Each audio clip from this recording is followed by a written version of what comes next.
Now,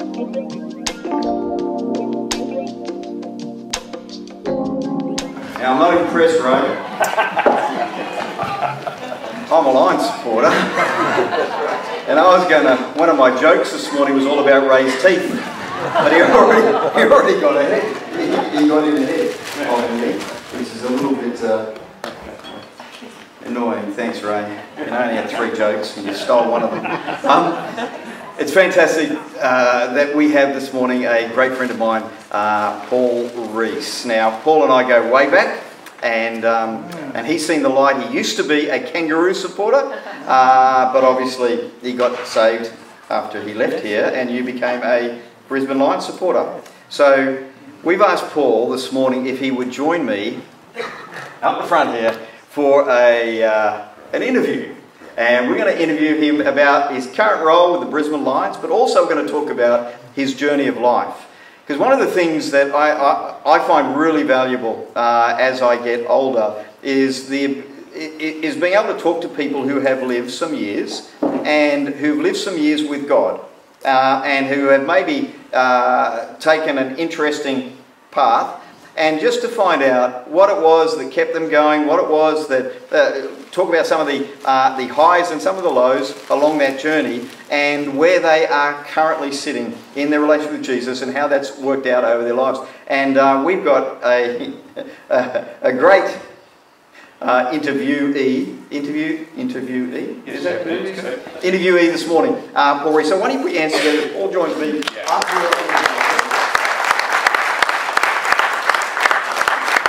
I need a microphone. Sarah, do we have a... We are just the most smeek church, I tell you. We've got everything working. Actually, everything that could have gone wrong this morning went wrong, but our team, you wouldn't have even noticed that when you looked at the way the team performed. They did really well. So, we are... Thank you, Aidan. Right!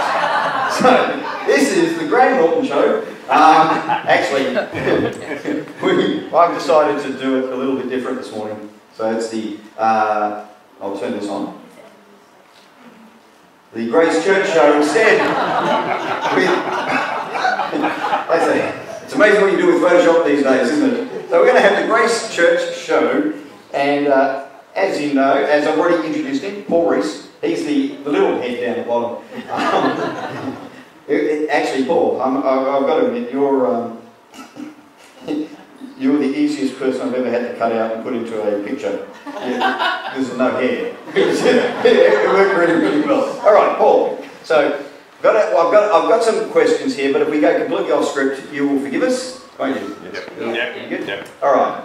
So we'll pretend this is a studio audience out here, Paul, and we'll get right on it. Paul, can you tell us a little bit? The folk out here, some of them probably don't know you at all. Probably a lot of them don't know you at all. But can you tell us a little bit about yourself, your family, current job, your fastest 100-metre sprint, what you regularly eat for breakfast, that sort of stuff. So if you give us a little bit of background to yourself. Sure. Okay. So great to be with you this morning. It's fantastic. I've just come from 5 days trekking through the Tarkine and Cradle Mountain, which was amazing. Recommend raincoats for Mount Donaldson and toothpaste for the leeches. So, but we had a great experience. It was awesome. So for those of you who don't know me, I live now in Brisbane, in Redcliffe, which is in the northern parts of Brisbane. I've lived there in that area now for 24 years. And I'm married still to my best friend, Debbie, who gives her regards to those that may remember Debbie. And I have 3 children, but now we have 5 children because 2 of them are now married. So Bethany is age 30. She's just done her nursing masters and loves her job. They live on a farm with my son-in-law John. So I talk about my grandkids. I have 11 of them. But they're all goats. So I have 11 grandkids, literally. So I don't have any humans, I just have a lot of grand animals. And then Braden is also married at age 28 and is primary school teacher, and Laura, my daughter-in-law, marketing manager, and my youngest son, Caleb is a real estate agent, so age 25. So my fastest 100-metre sprint. Actually, that's quite easy because I did Kilimanjaro 12 years ago, and I had to run down the mountain for altitude purposes. So that was I slid 100 metres down. So and you didn't break a leg or do no, I did. Yeah, I did actually. So on the top of Mount Kilimanjaro, I did my ACL. So I snapped my ACL on the top of the mountain. See, people, you need to realise, you don't know Paul. Paul is incredibly accident prone, and we've got some great stories. Actually, Gus reminded me of one the other day, what we covered here at church, of something that Paul did to his body years ago. But I'm impressed that you actually put yourself into those situations, because with what's happened in the past, you're a walking miracle. I mean, I actually, you did another trip a while ago. Was it in Spain or in something? Spain, and you ended up in hospital. I did. Yeah. I ended up in a Spanish hospital for 10 days. No one spoke English, and they actually gave me an operation without an anaesthetic. Yeah, so that was a great story too. So anyone had a PICC line put in, that's the insertion of a line that goes in with the antibiotics and straight through from your arm into your heart. Normally, you would get an anaesthetic, but no, I didn't. So held me down while they did a nice operation on me, which I didn't even know what was going to happen. Yeah. No surprises there? No, none at all. Now I do have a question before we get into the whole thing about the chaplaincy, but you used to, and I mentioned it earlier on, you used to support the Kangaroos. Was it difficult to defect? It's very interesting actually when you follow a footy team all your life. So I was born in Albury, New South Wales. North Melbourne was the feeder club. I was the youngest of 5 boys. My older brothers and parents are Swans members, which I'm so grateful to be down here at the moment after last night. And they, because the feeder area was South Melbourne back in those days. So Kangaroos was my team all the way through. But then I went to the Gold Coast as chaplain for 2 years before I landed at the Brisbane Lions. So it's not hard now, because you get to know the players, and it's a very privileged position of servanthood, and you end up sort of just following because of the relationship you have with the players and the staff. So it sort of goes, for me, it's Lions, Gold Coast, Kangaroos. Collingwood. Well, Carlton needs to be in there because they've kept us off the bottom of the ladder for quite some years. So you're currently the Brisbane Lions chaplain. So how did that actually come about? Because it was a bit of a journey into that. Yeah, it was a really amazing journey where God gave me some incredible opportunities. So first of all, I was in full-time ministry, pastoring, and the Goodwill Games came to Brisbane. It was the last ever Goodwill Games. Ted Turner, the billionaire American property developer, I think that was his background. He funded what was called the Goodwill Games, which was any athlete that finished 1 to 10 in any of the pivotal sporting events, like 100 metres, 200 metres, 400 metres. And so Brisbane hosted it. It was a complete failure. Hardly anyone knew about it. And it was 2001. But I volunteered just as a volunteer because I wanted just to have that experience. Took 2 weeks off or 3 weeks off annual leave from the church. Thought it'd be a great experience to do. But on my final interview, they saw my background and said, "Oh, look, we really need someone to come in as the chaplain of the games. You know, would you be the chaplain of the Goodwill Games?" And so I got that incredible opportunity to work with athletes. I remember Ethiopian long-distance runners calling me in before the race and asking me to pray, not for them, which was interesting, but pray that their competitors do well.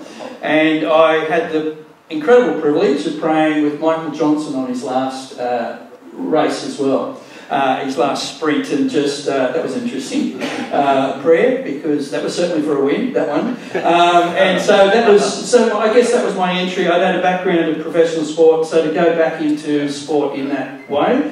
And then I studied as a sports chaplain with Sports Chaplaincy Australia. I did a certificate course in that. And then just at the end of that, I had a phone call from a friend of mine who was a minister in Melbourne, who was the Melbourne Chaplain, saying that the Gold Coast was starting up and they needed a chaplain today. Yeah. And the reason being was they were interviewing 2 young guys in the draft period, and their parents actually said, "You are not getting our sons if there's no chaplain at the club." And so I was recruited. That was Barry Atwood, was it? No, it wasn't. No, it was David Swallow, and it was also. I know all their nicknames. I don't know their real names, so it'll come to me. But a tall guy, he was a ruckman. But both of those lads and their parents instigated, obviously, through the club. So I actually took that role on immediately, like as in, yes, I'll do it. And then from there, I was actually, it's a long distance, you know, Redcliffe to Gold Coast is a good 2 hours drive on a traffic day. So it wasn't feasible to stay there too long. I was training someone else up in my role. And meantime, I was working at the Marla Hospital as a fundraising manager, and our charity partner was the Brisbane Lions. So the lads were coming through, and I was hosting them to visit the children's ward and the cystic fibrosis ward, and I developed a relationship with them, and they turned around one day and said, "Well, why aren't you our chaplain? We don't have a chaplain." I said, "Well, you've never asked." So they did, and I accepted. So that's 13 seasons ago. Yeah, I was going to say, how long has it been? Yeah. And they were pretty bad times.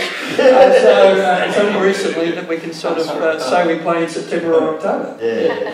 So obviously you're around the players quite a bit. How much pressure during the season do they have to, are they under, and how do they, what are some of the things they do to cope? Professional sport is very interesting. I think if anyone has observed military life, it is very similar. What they do, they're told what to do. What they wear, they're told what to eat. They're told where to be. They're told. All our professional footballers have 1 day off a week.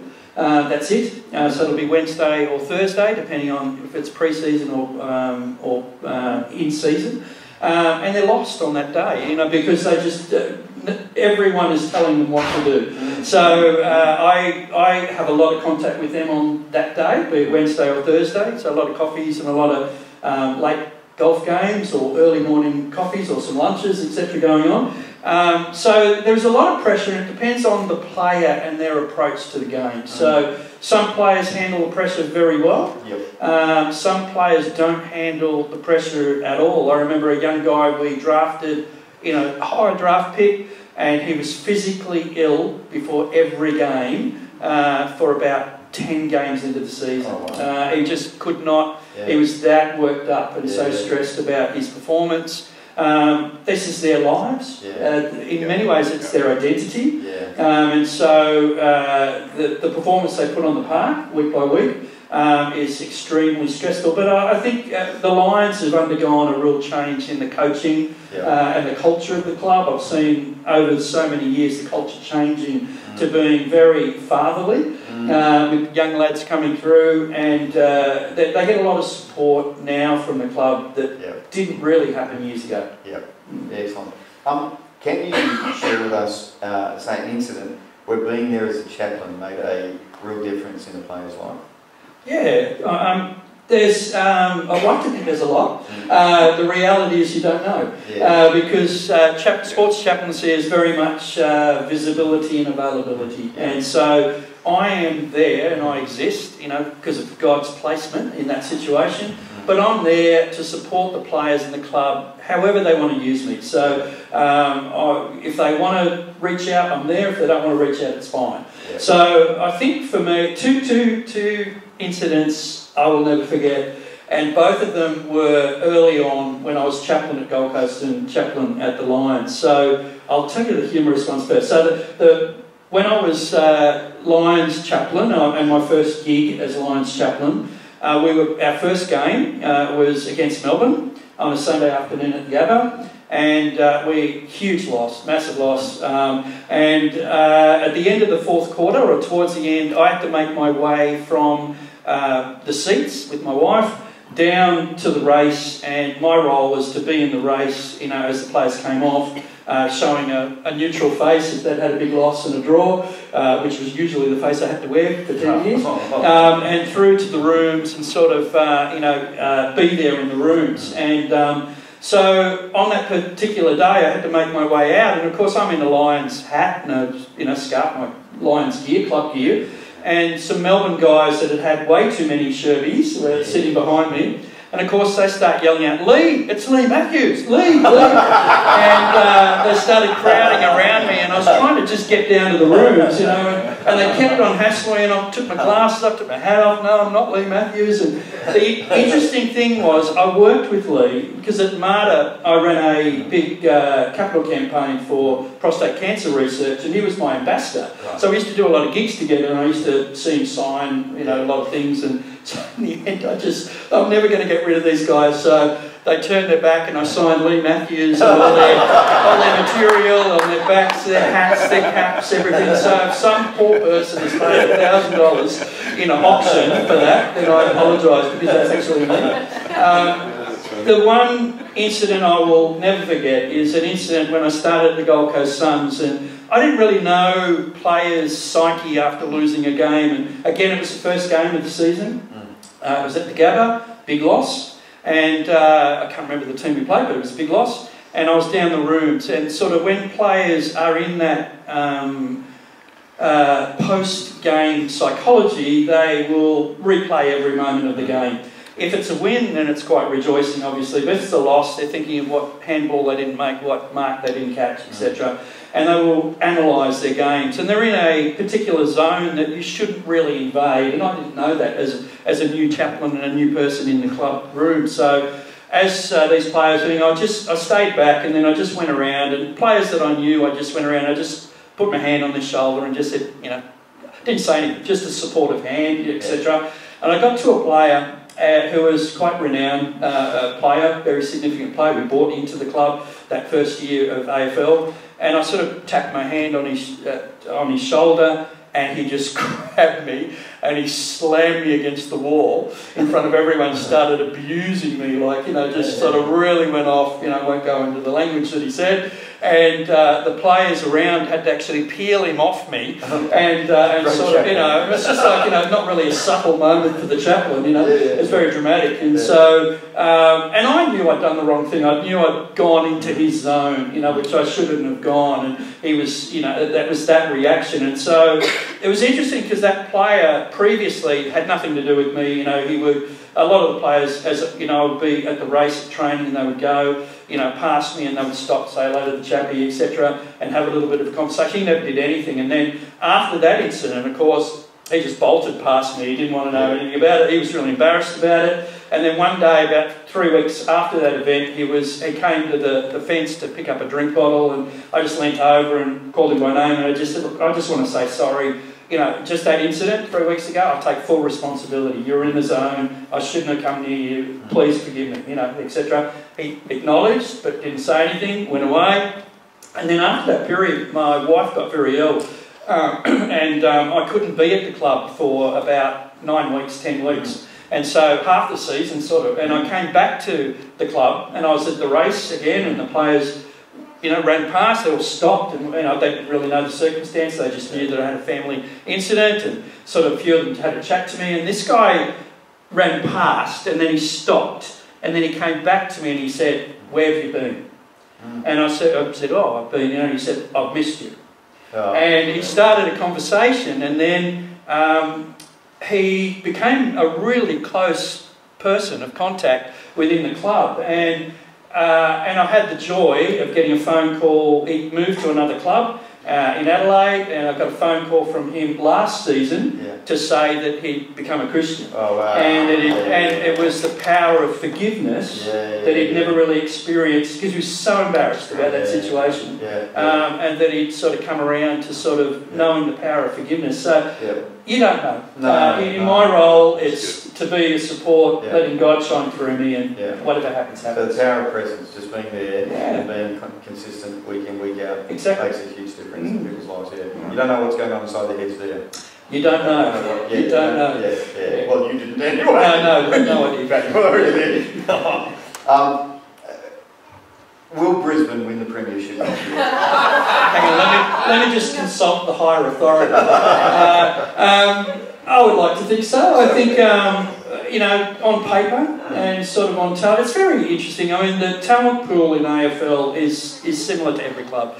You know, there are amazing skilled players, but it's actually culture and connection and teamwork that actually creates a premiership. And that's been building in Brisbane over the last couple of seasons. We tried something new last night. We had some new positional players, etc. So we always thought it was going to be a bit iffy. And wow, how good was Sydney? Like the young guns in Sydney, they'll cause some upsets. But I think we'll be up there. I'd like to think that we might take home the silverware. So the Tassie coach that you have now, he's got two things around it? Yeah, he's a terrific guy. And we also have the Tassie football manager, obviously, as well, before he's now coaching North Melbourne. So yes, there is a strong Tassie connection there. He's a lovely guy. He's very straight up and down, but he's extreme. I've now worked under the last year of Lee Matthews, the Voss years and the Lepich years, and now the Fagan years. And without a doubt, the approach that Fags has with his players is very extremely respectful, both ways, but also very fatherly figure. And the lads really, they have a lot of time for their centre coach. Yeah, fantastic. Now, Paul, you didn't start out as a footy chaplain. No, I didn't. When I met you definitely started out as a little baby. You definitely went a footy chaplain. Now, many years ago, you were the youth pastor here at Reis. Yes. When you moved to Tassie back in those days and took on the role as youth pastor, how did you see your future unfolding back then? Wow. Look, I think I've always been a person that believes in the destiny of God, very strongly so. I honestly I still wake up every morning and I will open my eyes and go, make a difference. And that's the statement I would say every morning. And that's my DNA, I guess. It's sort of something that drives me, is that, you know, who I'm going to be, what I can do, you know, what capacity I'm going to have to make a difference in the world we live in, under the sovereignty and the calling of God, and whatever that takes place. And so I think I lived the moment. I lived every moment that every moment's a gift. And so when I was here, there was no aspirations other to do what I was doing at the time. We had some amazing times here. You know, God really moved sovereignly in different pockets of time, and it was interesting, sort of being like a bit of an excursion coming back to Hobart after so many years, and sort of seeing some old houses and driving past Newtown Boys' School and Ogilvy Girls' School, and remembering sort of the bunch of sort of salvations that came out of both of those schools. Actually, I see Louise now. You know, just those times are amazing, you know, incredible. And God was terrific, as He always is. He has been on my life. And I think for me, I took the open doors as they were coming my way. When I left here to pastor a church in Kalanga in Brisbane, that was very much a destiny thing as well. And then the next step into sports chaplaincy, and then the next step into not-for-profit and what I'm doing now, in a paid sense, you know, it's all been the hand of God. I think you always wonder, are you doing plan A or are you doing plan B? And I've never really wondered if it was plan B. I've always felt it's plan A. Yeah, excellent.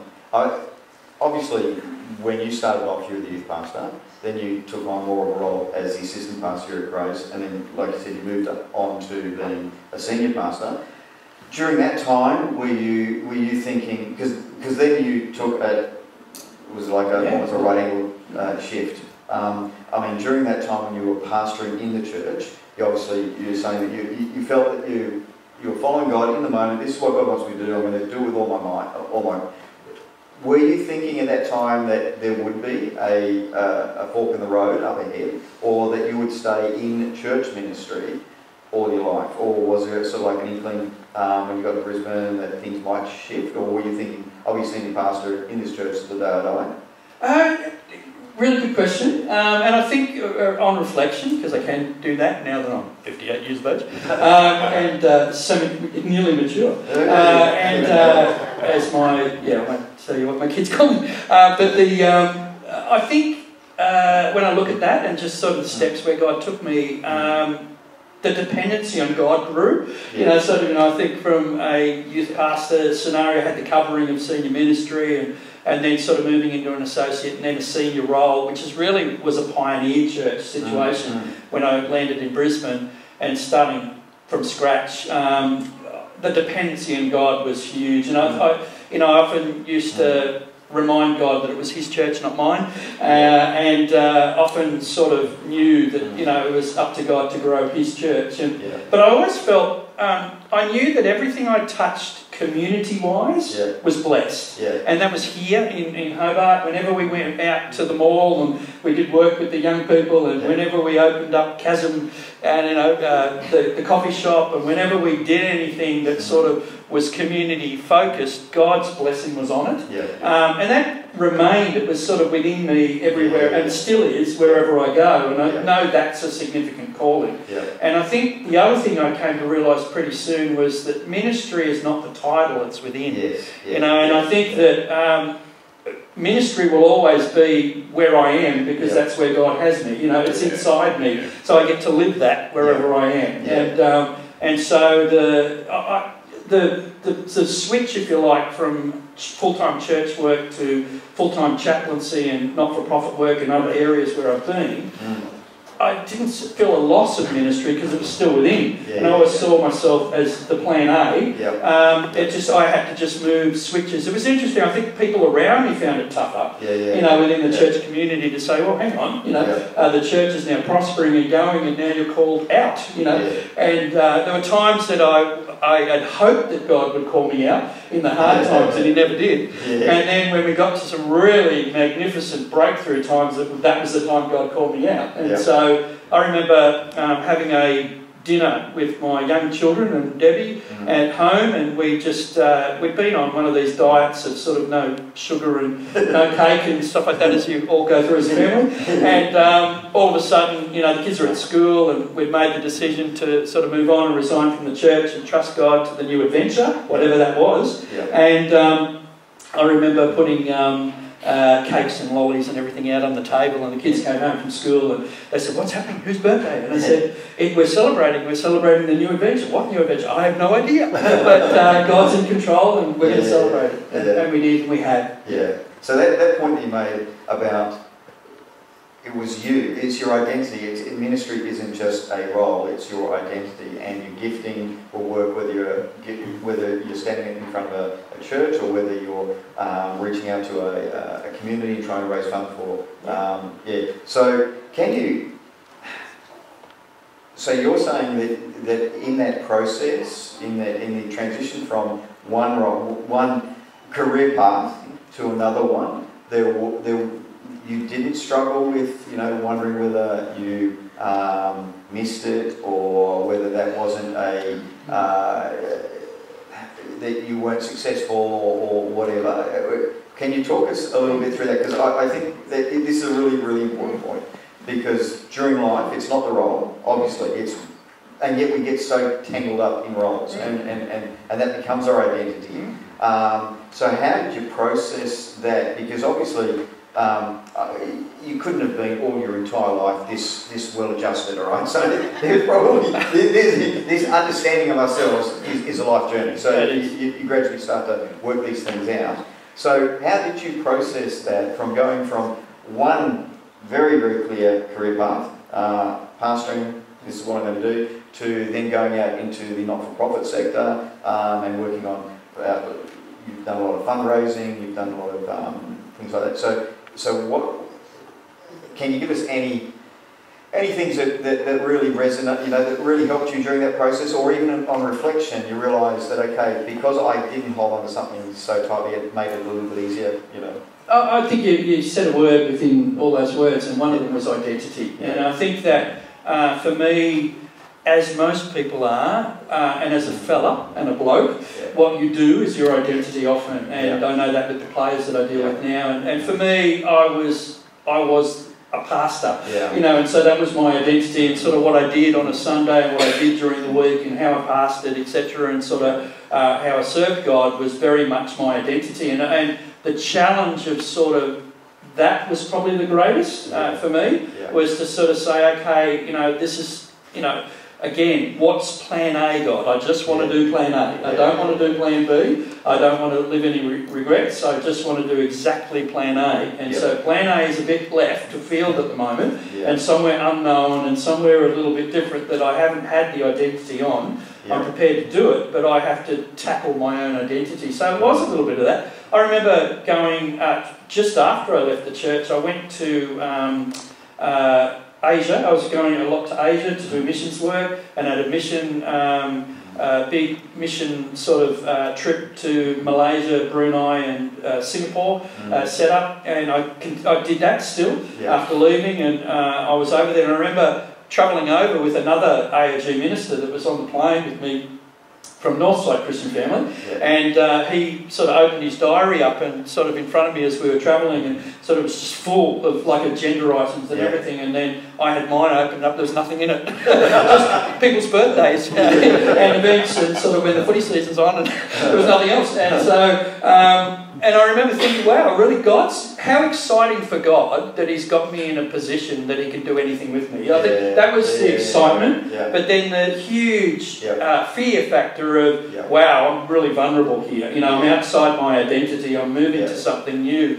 You know, it just became a huge trust exercise in God of just saying, again, you know, going back to the same thing, I want to do plan A, God. You know, just help me to move into plan A, you know. And it took quite a left-hand turn all over the place, you know, in the meantime. But when I look back, there's absolutely no regrets. The experiences I had, I mean, one of my jobs was fundraising, as I said, for cancer research. And I found myself on the wards with, you know, late-stage cancer patients, you know, and praying for them, you know, even though I was a fundraising manager, and you know, there's been some amazing, and now I'm working for a children's palliative care, you know, where, you know, mums and dads come in and their children have, you know, months, days, you know, hours to live, and you know, God's got me in these amazing, vulnerable places, very special, privileged places where, you know, I can shine a light.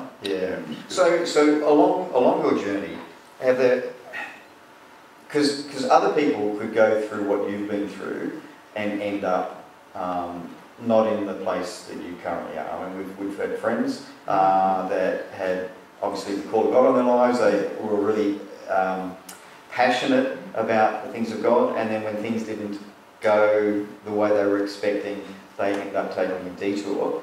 What do you think has kept you walking with Jesus through all of the different turns and twists of life, so that you can get to this place in life where you're able to reflect and go, oh, it's obvious now, in hindsight, the hand of God and the way He set me up and the way He developed things in my life back there, it made me now the man I am today and able to do what I'm currently doing. What are some of the things that you think that have been beneficial for you throughout your life's journey, just to keep you fresh and to keep you soft before Jesus?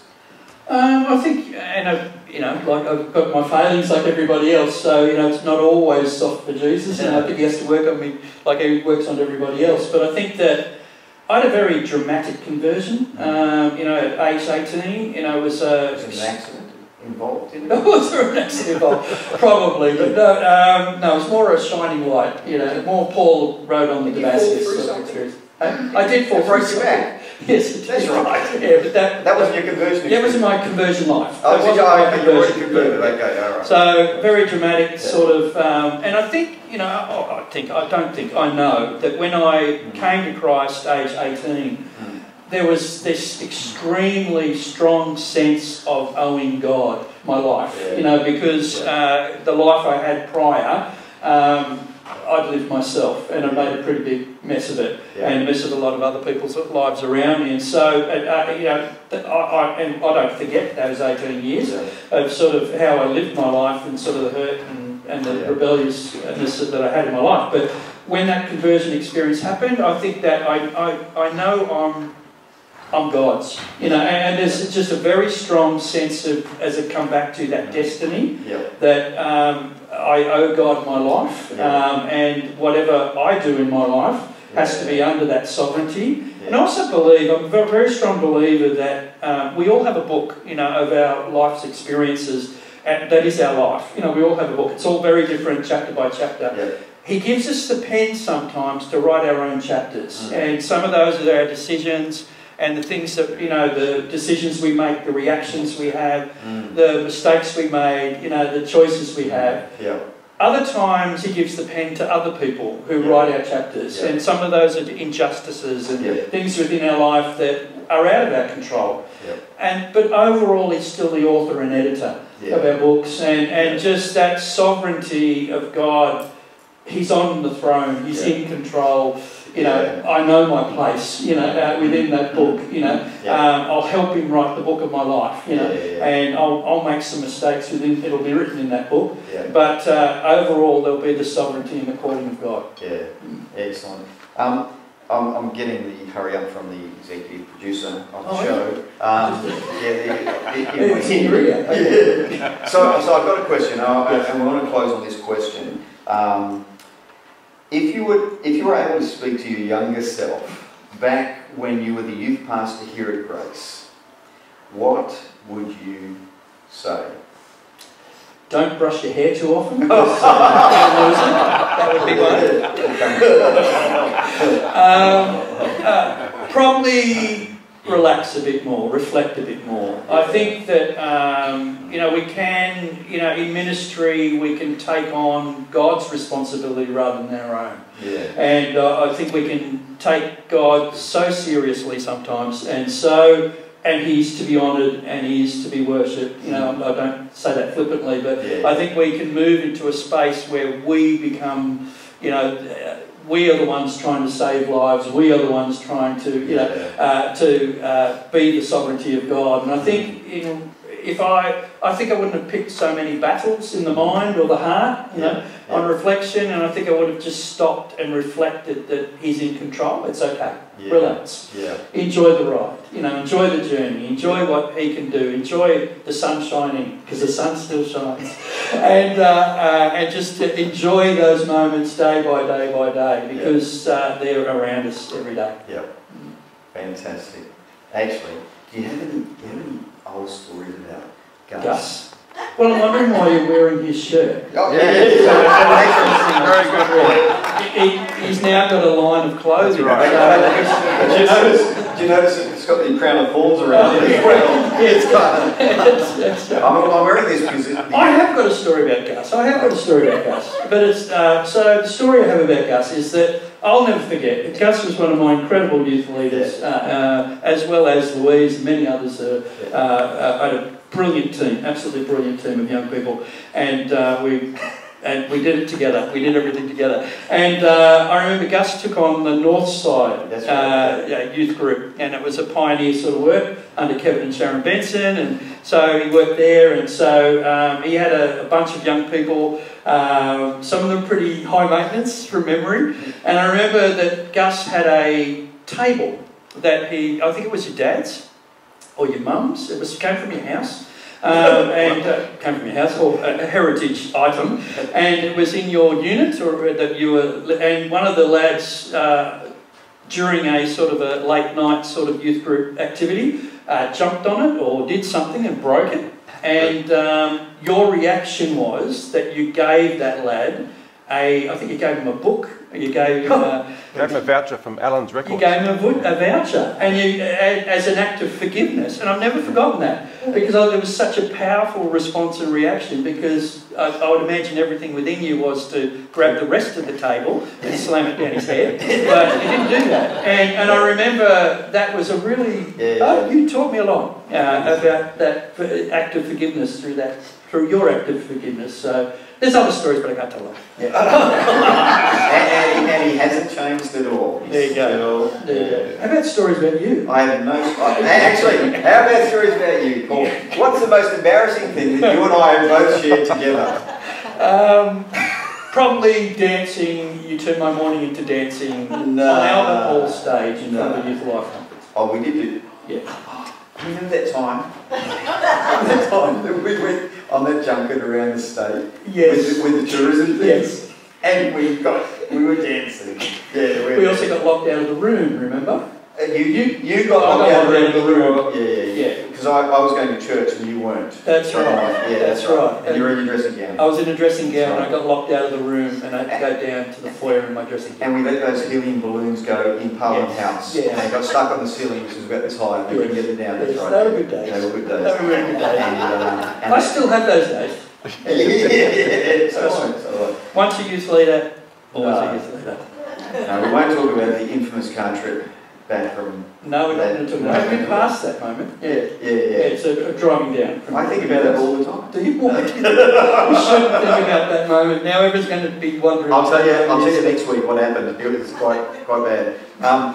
But Paul, thank you very much for coming along and sharing. It's really wonderful. I mean, it was 30 odd years ago when I first met you, 33 years ago, and we came down here as when we planted Liberty, and you were the youth pastor at Hobart AOG, as it was known back in those days. And I remember right from the get-go, you were incredibly welcoming. I mean, I was the new kid on the block, but you were very supportive, very, very welcoming, and we had a great,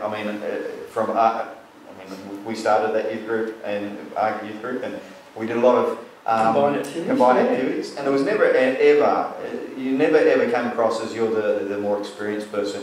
And when I got to know you, I realised why. But no, that's not true. But you never came across like that. You've always lived life very, very accepting of those around you, very encouraging of people around you, and it's wonderful to see someone, especially in ministry, like we were in ministry back in those days, somebody in ministry who then gets out of ministry, because it can become all-consuming and the whole identity tied up in your role, and to continue to serve God in a very, very fruitful capacity, which shows that it is about who you are rather than the role that you have. And I think, it's very encouraging for all of us here to hear that and to see it, because we oftentimes, human nature is we focus on negatives rather than positives. And to have you come back to Grace this morning and just to share your journey is absolutely wonderful. I'm really glad you're still a Christian. Oh, so am I. Sorry. I know, seriously. I'm really glad you're still a Christian. Were you down here? I'm glad you became a Christian. That was pretty good. But it's been lovely having you here this morning with us.